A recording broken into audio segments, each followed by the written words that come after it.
Formaður Blaðamannafélags Íslands fordæmir lögbann sem sýslumaðurinn á höfuðborgarsvæðinu lagði í dag á fréttaflutning Stundarinnar og Reykjavík Media sem byggir á gögnum úr Glitni. Lögmaður Stundarinnar sakar sýslumann að taka þátt í ritskoðun. Fulltrúar sýslumanns og Glitnis mættu fyrirvaralaust á ritstjórnarskrifstofu Stundarinnar síðdegis í dag. Þar var tekið fyrir krafa fallna bankans lögbann á fréttaflutning Stundarinnar og Reykjavík Media upp úr gögnum úr Glitni. Eftir hörð mótmæli fjölmiðlanna var kröfu Glitnis að gögnin yrðu haldlögð vísað frá og þá féll Glitnir frá kröfu sinni að fréttir byggðar á gögnunum eru teknar úr birtingu á netinu. Sýslumaður féllst hins vegar á lögbannskröfu Glitnis á frekari fréttaumfjöllun upp úr gögnunum sem hefur að mestu snúist viðskipti Bjarna Benediktssonar forsætisráðherra og formanns Sjálfstæðisflokksins í aðdraganda bankahrunsins. Formaður Blaðamannafélags Íslands fordæmir ákvörðun sýslumanns. Sýslumaður á ekkert erindi á fjölmiðla á Íslandi og ekkert erindi að reyna að hafa áhrif á gögn sem blaðamenn hafa til að vinna úr.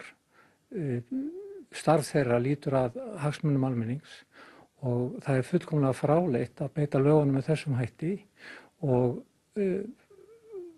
sýnir það held ég því miður að bankaleynd þjónar eingöngu hagsmunum þeirra sem hafa eitthvað að fela.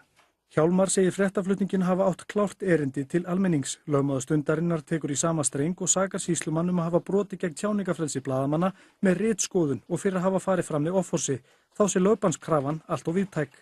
Hún er það víðtæk að það má halda því fram með rökum að þarna sé hreinlega ritskoðun að ræða vegna þess að það er ekki verið að leggja lögbann við neinni sérstakri umfjöllun, neinu sérstöku efni.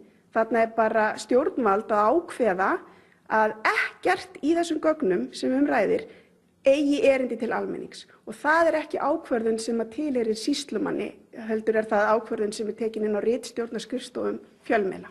Glitnir hefur nú viku til að höfða mál gegn fjölmiðlunum til staðfestingar á lögbanninu. Sigríður Rut á hins vegar ekki von á að Glitnir muni fara fram með málið. Vegna þess að þetta er bara brýnt brot gegn tjáningarfrelsisákvæði stjórnarskrár og Glitnir væri maður að meiri að átta sig á því að þarna er staðið eðlilegri stjórnmálaumræðu fyrir þrifum og réttast að falla frá svona offorsi.